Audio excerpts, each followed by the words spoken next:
हरे कृष्णा। तो अभी हम कार्तिक शुक्ल एकादशी के महात्म्य को सुनेंगे। आज कार्तिक महीने के शुक्ल पक्ष की एकादशी है। तो इसमें ब्रह्मा जी कह रहे हैं कि प्रबोधिनी नाम की जो एकादशी है उसका महात्म्य पापों को नष्ट करने वाला है और पुण्यों को बढ़ाने वाला है, बुद्धिमान मनुष्यों को मुक्ति देने वाला है। तो हे मुनि श्रेष्ठ उसे सुनिए। तो जब ब्रह्मा जी ऐसा कह रहे हैं कि मुनि श्रेष्ठ आप सुनिए, इसका मतलब है कि नारद जी को ब्रह्मा जी सुना रहे हैं। तो ब्रह्मा जी नारद जी से कह रहे हैं कि प्रबोधिनी नाम की एकादशी है, इसका महात्म्य पापों को नष्ट करने वाला है। तो जो कथा महात्म्य की जो ब्रह्मा जी सुना रहे हैं, ये कथा भी पापों को नष्ट करने वाली है, पुण्यों को बढ़ाने वाली है और बुद्धिमान मनुष्यों को मुक्ति देने वाली है। प्रबोधन्यास माहात्म्यम पापघ्नम पुण्यवर्धनम मुक्तिप्रदम सुबुद्धीनाम शृणुस्व मुनि सत्तम। तो हे नारद जी, पृथ्वी में तभी तक गंगा जी गरजती हैं, पृथ्वी में तभी तक गंगा जी गरजती हैं जब तक कार्तिक में पापों का नाश करने वाली हरि प्रबोधिनी तिथि नहीं आती है। तो ये हरि प्रबोधिनी नाम है इस एकादशी का। तो ब्रह्मा जी कहते हैं तब तक गंगा जी गरजती हैं कि वे पापों को नष्ट करने वाली हैं, जब तक कि हरि प्रबोधिनी एकादशी की तिथि नहीं आती है। तावन् गर्जति विप्रेन्द्र गंगा भागीरथी स्थितो यावन्न याति पापग्नि कार्तिके हरि बोधिनी। और तभी तक समुद्र पर्यंत के तीर्थ और सरोवर गरजते हैं, तभी तक जब तक कार्तिक में विष्णु की प्रबोधिनी तिथि नहीं आती है। तो समुद्र पर्यंत यानी समुद्र से घिरी हुई पृथ्वी, तो समुद्र से घिरी हुई जितनी पृथ्वी है उसमें जितने भी तीर्थ हैं और सरोवर हैं, तो वो गर्जना करते हैं कि वो पापों को नष्ट करेंगे जब तक कि कार्तिक में विष्णु की प्रबोधिनी तिथि नहीं आती है। तावन् गर्जन्ति तीर्थानि या समुद्रम सरांसि च यावत् प्रबोधिनी विष्णु तिथिर्नायाति कार्तिकी। अब सोचिए ब्रह्मा जी क्या कह रहे हैं। 1000 अश्वमेध यज्ञ और सैकड़ों राष्ट्र यज्ञ का फल एक ही प्रबोधिनी के व्रत से प्राप्त हो जाता है। क्या ब्रह्मा जी कह रहे हैं कि 1000 अश्वमेध और सैकड़ों हजारों अश्वमेध और सैकड़ों राष्ट्र यज्ञ का जो फल है एक प्रबोधिनी के उपवास से प्राप्त होता है। अश्वमेध है सहस्राणि राजसूय शतानि च एकेनैवोपवासेन प्रबोधिन्याम लभे नरः। और जो दुर्लभ है और प्राप्त होता नहीं है, तीनों लोकों में जो दिखाई भी नहीं देता है, तो ब्रह्मा जी कहते हैं कि हे पुत्र नारद, उसको भी हरि बोधिनी एकादशी देती है, जिसकी कोई कल्पना तक नहीं कर सकता है, वो भी हरि बोधिनी एकादशी देती है। यद दुर्लभम यद प्राप्यम त्रैलोक्ये न तु गोचरम यदप्य प्रार्थितम पुत्र ददाति हरि बोधिनी। क्या कह रहे हैं ब्रह्मा जी। यद दुर्लभम, जो दुर्लभ है, यद अप्राप्यम, जो प्राप्त भी नहीं हो सकता, त्रैलोक्य ना तो गोचरम, तीनों लोकों में जो नहीं पता चलता, यद अपि अप्रार्थनम, और जो ना भी मांगा जाए वो भी हरिबोधिनी एकादशी देती है। और मेरु और मंदर पर्वत के बराबर जो पाप हैं उन सब को ये पाप हारनी एक ही उपवास से भस्म कर देती है। इतने पाप, मेरु पर्वत के समान पाप हो, मंदर पर्वत के समान पाप हो, तो एक ही उपवास से ये एकादशी भस्म कर देती है। मेरु मंदर मात्राणि पापान्युग्राणि यानि तो एकेनैवोपवासेन दहते पापहारिणी। पूर्व जन्मों के मतलब पूर्व के हजारों जन्मों से जो दुष्कर्म इकट्ठा किया गया है वो प्रबोधिनी के रात्रि जागरण से रुई के ढेर के समान भस्म हो जाता है। पूर्व जन्म सहस्रस्तु या दुष्कर्म उपार्जितम जागरेण प्रबोधिन्याम धाते तूले तूल राशिवन। हे नारद, हे श्रेष्ठ मुनीश्वर नारद, जो मनुष्य स्वभाव से ही विधि पूर्वक प्रबोधिनी का व्रत करता है वो यथोक्त फल को प्राप्त करता है। उपवासम प्रबोधिन्याम यह करोति स्वभावतः विधिवन मुनि शार्दूल यथोक्तम लभते फलम। जो व्यक्ति यथाउक्त सुकृत को यह विधि पूर्वक थोड़ा भी करता है तो वो मेरु के समान फल देने वाला होता है। अगर कोई भी पुण्य हो विधि पूर्वक किया जाए, थोड़ा सा भी किया जाए तो मेरु के समान फल देने वाला होता है। यथोक्तम सुकृतम यस्तु विधिवन कुरुते नरः स्वल्पम मुनिवर श्रेष्ठ मेरुतुल्यम भवेत फलम। तो जैसे यहाँ पर ब्रह्मा जी के स्वल्पम अपि मेरुतुल्यम भवेत फलम। स्वल्पम मतलब अच्छा हो चाहे थोड़ा हो लेकिन अच्छी प्रकार से किया जाए। और गीता में भी भगवान कहते हैं स्वल्पम अप्यस्य धर्मस्य त्रायते महतो भयात्। स्वल्पम अप्यस्य धर्म कि थोड़ा भी अगर हो इस धर्म का पालन किया जाए तो महान भय से रक्षा हो जाती है।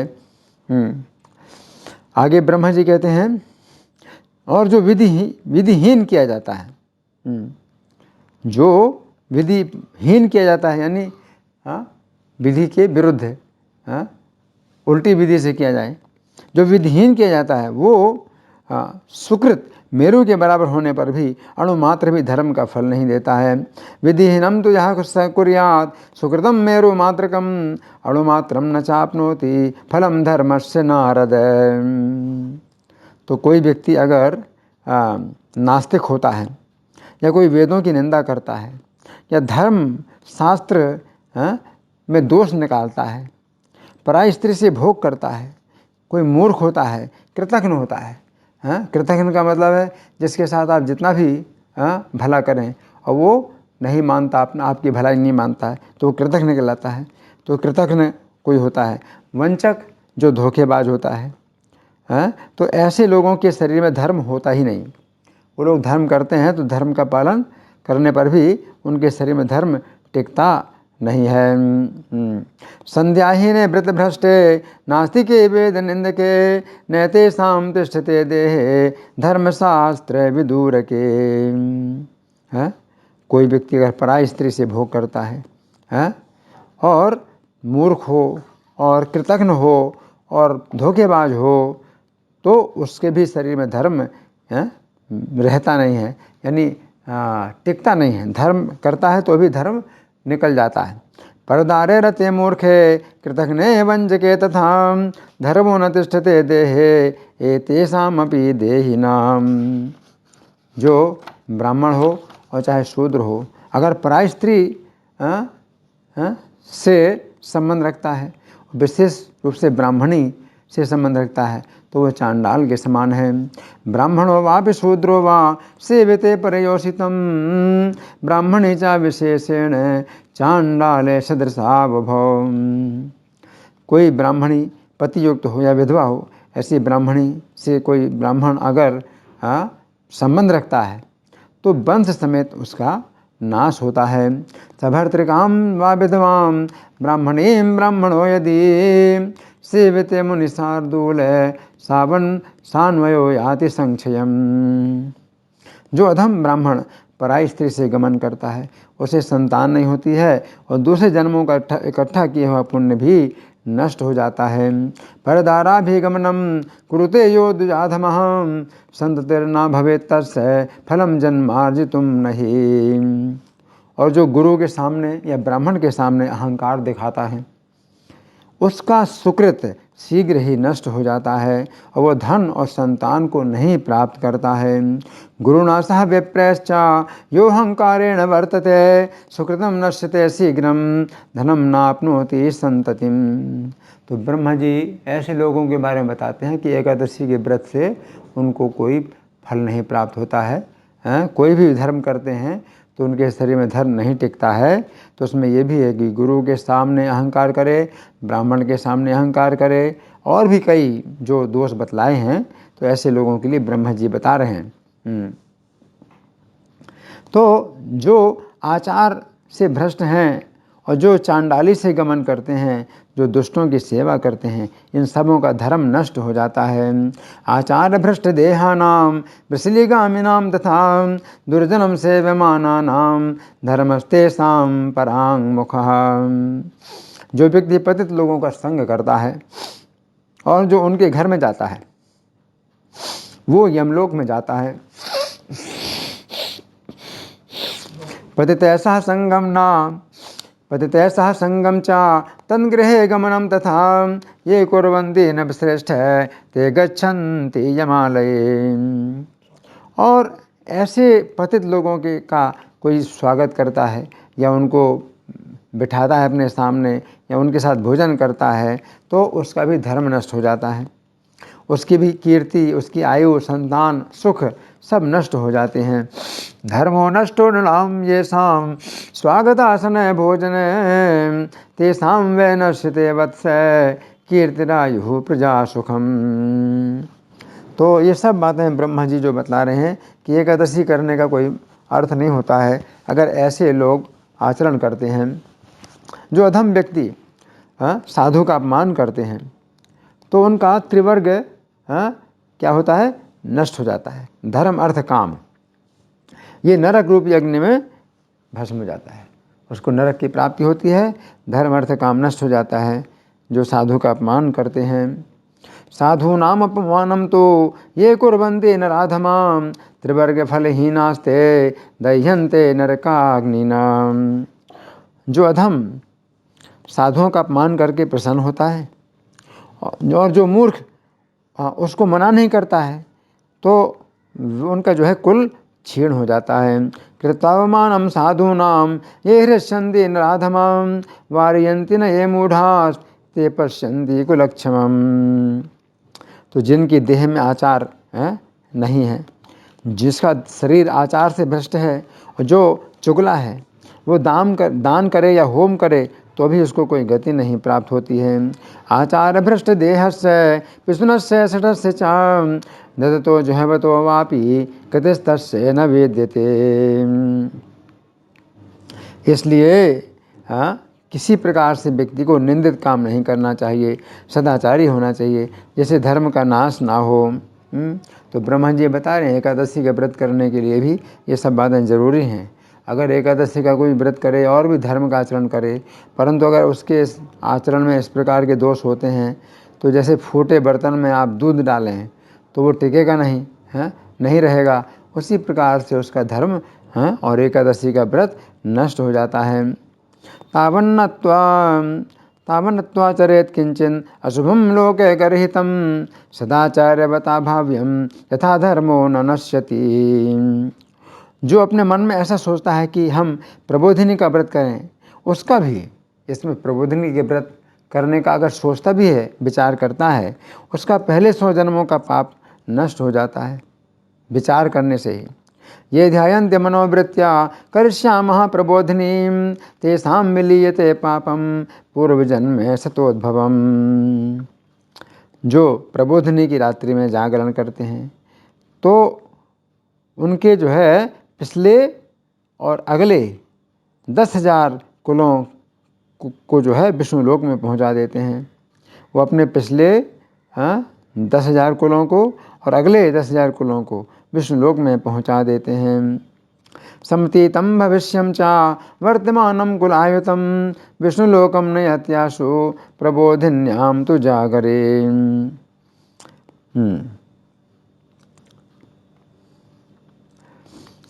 उनके पितर नरक के दुखों से छूट करके प्रसन्न होकर के विष्णु लोक में चले जाते हैं।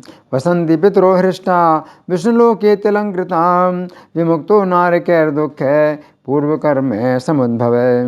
जो व्यक्ति ब्रह्म हत्या आदि घोर पाप करके प्रबोधिनी की रात्रि में जागरण करते हैं, उनके सब पाप छूट जाते हैं।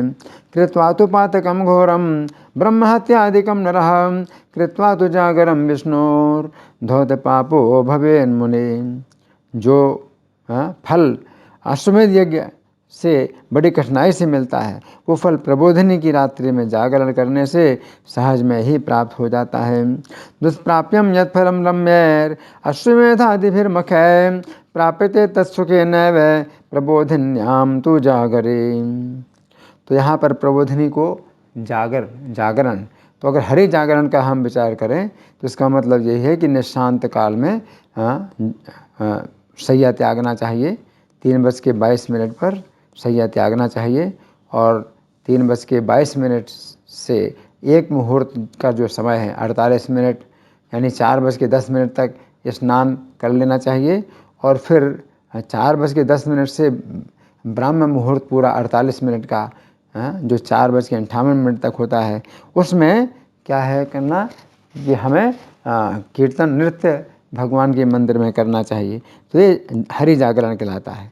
तो जो फल अश्वमेध आदि यज्ञों से बड़ी कठिनाई से प्राप्त होता है, वो फल प्रबोधिनी की एकादशी को हरि जागरण करने से सहज में ही प्राप्त हो जाता है। दुष्प्राप्यम यत् फलम रम्यैर अश्वमेधादिभिर्मखै प्राप्यते तत्सुखे नैव प्रबोधिन्याम तु जागरे। सब तीर्थों में स्नान करके और गौ, सोना और भूमि देकर जिस फल को प्राप्त नहीं हम कर पाएँ, वो हरिवासर को यानी एकादशी को जागरण करने से प्राप्त होता है। आप्लुत्य सर्वतीर्थेषु दत्त्वा कांचनं महीं न तत्फलमवाप्नोति यत्कृत्वा जागरं हरे। तो वही सुकृति व्यक्ति उत्पन्न हुआ और उसी ने अपने कुल को तारा है, जिसने कार्तिक में प्रबोधिनी एकादशी का व्रत किया हो। जाता स एव सुकृतो कुलम तेन पावितम कार्तिके मुनि शार्दूल कृता ये न प्रबोधिनी। जैसे व्यक्ति का जो है व्यक्ति की मृत्यु निश्चित है, तो इसी बात को जान करके वैष्णव दिन का व्रत करना योग्य है। यथा ध्रुवम नृणाम मृत्युर्धननाश तथा ध्रुवम इति ज्ञात्वा मुनिश्रेष्ठ कर्तव्यम वैष्णवम दिनम। तो जब मृत्यु निश्चित है और हमारा जो धन है वो भी चला जाएगा, वो भी निश्चित है, तो इसलिए क्या करना चाहिए कि वैष्णव व्रत अवश्य करना चाहिए। इसीलिए तीनों लोकों में जो तीर्थ हैं वे सब प्रबोधिनी करने वाले के घर में निवास करते हैं। यानि कानि च तीर्थानि त्रैलोके संभवन्ति च तानि तस्य गृहे सम्यक् या करोति प्रबोधिनी। सब कर्मों को छोड़ करके श्री कृष्ण की प्रसन्नता के लिए कार्तिक में हरि प्रबोधिनी एकादशी का व्रत करना योग्य है। सर्वकृत्यम परित्यज्य तुष्ट्यर्थम चक्रपाणिनः उपोष्य एकादशीं रम्या कार्तिके हरि प्रबोधिनी। वही ज्ञानी है, वही योगी है, वही तपस्वी है और वही जितेंद्रिय है और उसको भोग तथा मोक्ष मिलता है जो हरि प्रबोधिनी का व्रत करता है। सज्ञानी सा च योगी च सा तपस्वी जितेंद्रिय भोगो मोक्ष तस्यास्ति उपास्ते हरि बोधिनी। धर्मों को देने वाली ये एकादशी विष्णु को अति प्यारी है। एक बार इसका व्रत करके व्यक्ति मुक्ति का भागी होता है। विष्णु प्रियतरा है सा धर्मसारस्य दायिनी सकृते नाम उपोष्य वै मुक्ति भाग चा भवे नरः। तो धर्मों को देने वाली ये एकादशी विष्णु को अति प्यारी है। प्रबोधिनी का व्रत करके व्यक्ति गर्भ में नहीं प्रवेश करता है। हे नारद, इसलिए सब धर्मों को त्याग करके इसका व्रत करो। प्रबोधने मुपोषित्वा गर्भे विशते नरः सर्वधर्मान् परित्यज्य तस्मात् कुर्वीत नारद। कर्म से, मन से, वचन से जो पाप संचित किया है, तो 3 प्रकार से पाप होता है, कर्म से, मन से, वचन से। तो वो पाप प्रबोधिनी एकादशी के जागरण से भगवान हरि धो डालते हैं। कर्मणामन सावाचा पापम यन समुपार्जितम तच्छालयति गोविंद प्रबोधिन्याम तु जागरे। जो स्नान, दान, जप और होम जनार्दन के नाम पर प्रबोधिनी के दिन किया जाता है वो सब अक्षय हो जाता है। स्नानम दानम जपो हो महा समुद्देश्य जनार्दनम नरैर्यत्क्रियते वत्स प्रबोधिन्याम तदक्षयम। जो व्यक्ति इस एकादशी के दिन भक्ति से माधव देव का पूजन करते हैं वे व्रत को करके 100 जन्म के पापों से छूट जाते हैं। ये चियंती निरास्तश्याम भक्त्या देवम च माधवम समुपोष्य प्रमुच्यन्ते पापैस्ते सतः जन्म भी। तो हे पुत्र, ब्रह्मा जी नारद जी से कहते हैं, हे पुत्र, ये बड़ा व्रत पापों के समूह को नाश करने वाला है। इस विष्णु के प्रबोधनी के दिन विधिवत व्रत करो। महाव्रतम इदम पुत्र महापापो घनाशनम प्रबोधवासरम विष्णु विधिवत समुपोषयेन। इस व्रत को करके मनुष्य जनार्दन को संतुष्ट करके सभी दिशाओं को प्रकाशित करता हुआ विष्णु धाम को जाता है। व्रतेनानेन देवेशम परितोष्य जनार्दनम विराजयन् दिशा सर्वा प्रयाति भवनम हरे। तो हे नारद, द्वादशी युक्त कार्तिकी प्रबोधिनी एकादशी मुक्ति के चाहने वाले पुरुषों को यत्न से करना चाहिए। कर्तव्य सा प्रयत्न नरैकांतिम अभिप्सुभि द्वादशी विद्युताम श्रेष्ठ कार्तिके तो प्रबोधिनी। चाहे बालकपन में हो या जवानी में या बुढ़ापे में, जो भी पाप 100 जन्मों से इकट्ठे किए गए हैं वो थोड़े हों या बहुत हों।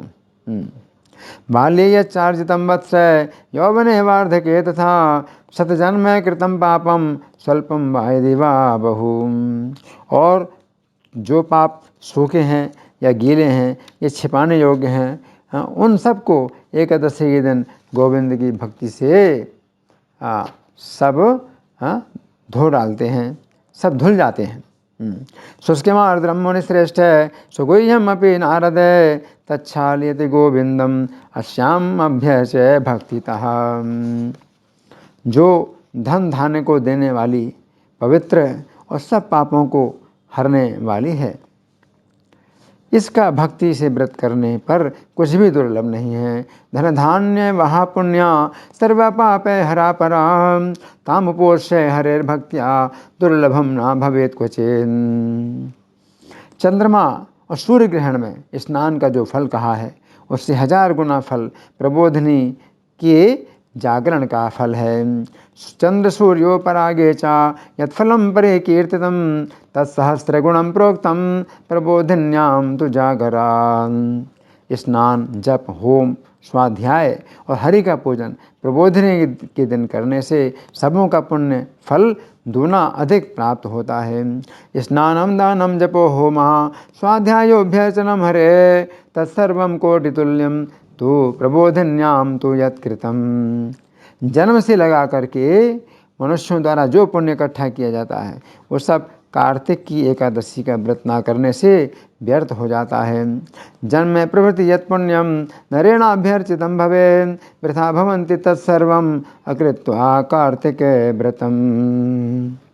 प्रबोधिनी के दिन जो हरि की कथा करता है, हे मुने, वह 7 द्वीपों से युक्त भूमि के दान का फल पाता है।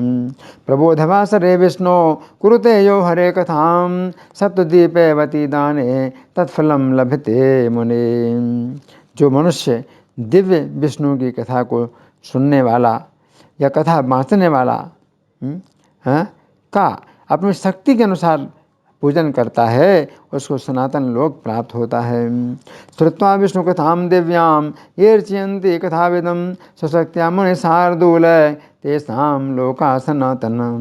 यहाँ पर बताया गया है श्रुत्वा विष्णु कथाम दिव्याम, जिसने विष्णु कथा दिव्य सुन ली वो लोग जो है अगर उस कथा सुनाने वाले का पूजन करते हैं अपनी शक्ति के अनुसार तो उनको जो है सनातन विष्णु लोक प्राप्त होता है। ब्रह्मा जी के वचन सुन करके नारद जी कहते हैं कि हे पिता, हे स्वामी, मुझसे एकादशी व्रत का विधान कहिए। ब्रह्मणो वचनम श्रुत्वा नारदा पुनरब्रवीन् विधानम ब्रूहि मे स्वामिन् एकादश्या नर सुरोत्तम। तो नारद जी का यह वचन सुन करके ब्रह्मा जी कहते हैं, ब्रह्मा जी ने कहा कि एकादशी के दिन ब्राह्म मुहूर्त में दंड धावन करके स्नान करना चाहिए। ब्राह्मे मुहूर्ते चोत्थाय एकादश्याम द्विजोत्तम स्नानं च प्रवर्तव्यम दंड धावन पूर्वकम। तो इसका मतलब है ब्राह्म मुहूर्त के पहले ही दंत धावन और स्नान कर लेना चाहिए। दंत धावन का मतलब है मुंह साफ करना है ना। तो दांतों को साफ करना, मुंह साफ करना और स्नान करना। तो ब्राह्म मुहूर्त के पहले ही स्नान कर लेना चाहिए। ब्राह्मे मुहूर्ते चौथा एकादश्याम द्विजोत्तम है स्नानम च प्रकर्तव्यम दंत धावन पूर्वकम। और स्नान अगर नदी में हो जाए तो अच्छा है, सरोवर में हो जाए तो अच्छा है, या कुएं में हो अथवा घर में अपनी इच्छा के अनुसार स्नान करके फिर केशव भगवान की पूजा करके कथा सुनना चाहिए। नद्यां तडागे कूपे वाप्यां गे तथैव च केशवश्चैव संपूज्य कथायां श्रवणम तथा। और उसके बाद नियम करने के लिए इस मंत्र को पढ़े कि मैं एकादशी के दिन निराहार व्रत करके दूसरे दिन अर्थात द्वादशी को भोजन करूँगा। नियमार्थे महाभाग इमं मंत्रम उदीरयेत एकादश्याम निराहारः स्थित्वा हनि परेहम। तो हे पुंडरीकाक्ष, हे अच्युत, मैं आपकी शरण में हूँ, मेरी रक्षा कीजिए। इस मंत्र को देवताओं के देवता चक्र धारण करने वाले भगवान के सामने बोले। भोक्ष्यामि पुंडरीकाक्ष शरणं मे भवाच्युत अमं मंत्रम समुच्चार्य देव देवस्य चक्रिणः। उसके बाद भक्तिभाव से प्रसन्नतापूर्वक व्रत करे और भगवान के मंदिर में जो है हरि जागरण करे। भक्तिभावेन तुष्टात्मा उपवासं समर्पयेत् रात्रो जागरणं कार्यं देव देवस्य सन्निधौ। तो जो लोग गीत गाते हैं अथवा नृत्य करते हैं या बाजा बजाते हैं, श्री कृष्ण की कथा कहते हैं, सुनते हैं, वे तीनों लोकों के ऊपर अर्थात सत्यलोक में निवास करते हैं। गीतम नृत्यम च वाद्यम च तथा कृष्ण कथा मुने यह करोति स पुण्यात्मा त्रैलोक्योपरि संस्थितः। हाँ, तो तीनों लोकों के ऊपर वो जाता है। तो तीनों लोकों के ऊपर हमें समझना चाहिए कि विष्णु लोक में जाता है ना। कार्तिक में प्रबोधिनी एकादशी को बहुत से पुष्प, फल, कपूर, कुमकुम आदि से विष्णु भगवान की पूजा करनी चाहिए। बहुपुष्पैर बहुफलै कर्पूरा गुरु कुंकुम हरे पूजा विधातव्या कार्तिक्याम बोधवासरी। तो हे मुनीश्वर, ब्रह्मा जी कहते हैं नारद जी से, हे मुनीश्वर, एकादशी के दिन धन का लोभ नहीं करना चाहिए। अर्थात एकादशी के दिन लोभ को त्याग करके दान देने से असंख्य पुण्य की प्राप्ति होती है। वित्त साठ्यम न कर्तव्यम संप्राप्ते हरिवासरे यस्मात् पुण्यम असंख्यातम प्राप्यते मुनि सत्तम। सब तीर्थों में स्नान से, सब प्रकार के दान देने से जो फल प्राप्त होता है उससे करोड़ गुना फल प्रबोधिनी एकादशी में हरि भगवान की पूजा से प्राप्त होता है। यत्फलम सर्वतीर्थेषु सर्वदानेषु यत्फलम तत्फलम कोटिगुणितम दत्वार्घ्य बोधे वासरे।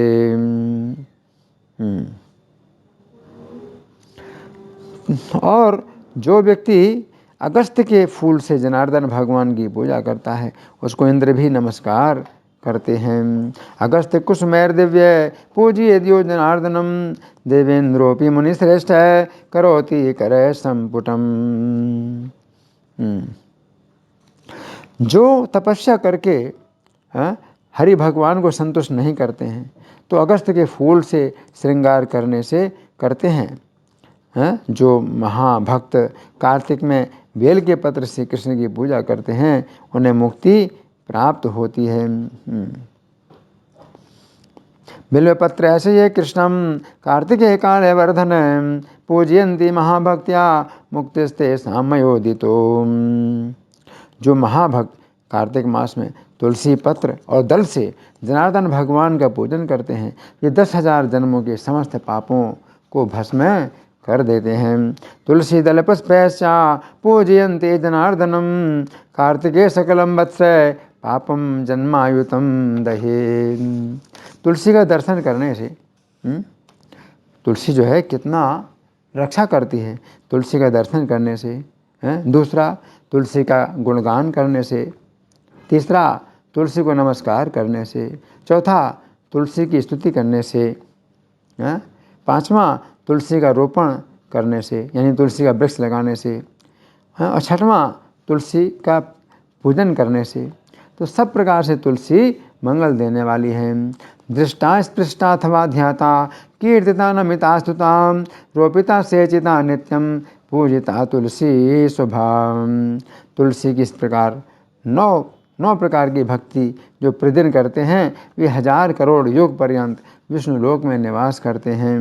नवधा तुलसी भक्तिम ये कुर्वन्ति दिने दिने युग कोटि सहस्राणि ते वसंती हरेर गृहे। तो 9 प्रकार की भक्ति क्या है? एक तो है दृष्टा, यानी तुलसी का दर्शन करना, तुलसी का दर्शन करना, दृष्टा। दूसरा है स्पृष्टा, यानी तुलसी का स्पर्श करना।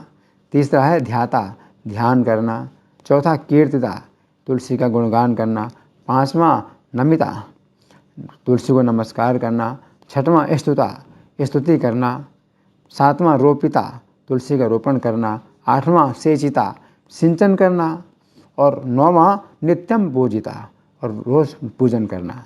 इस प्रकार से नवधा तुलसी भक्ति ये कुर्वन्ति दिने दिने, जो 9 प्रकार की तुलसी की भक्ति करते हैं, प्रतिदिन करते हैं, युग कोटि सहस्राणि ते वसंती हरे गृहे। तो 1000 करोड़ युगों तक वे भगवान विष्णु के घर में रहते हैं।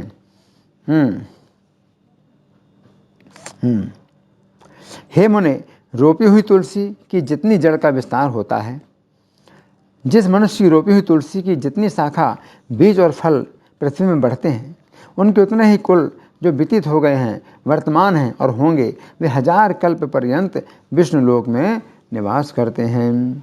रोपिता तुलसी यावन् कुरुते मूल विस्तरम तावन् युग सहस्राणि तनोति सुकृतम मुने। यावच्छा का प्रशाखाभिर्बीज पुष्पे दलैर्मुने रोपिता तुलसी पुंभिर्वर्धते वसुधा तले।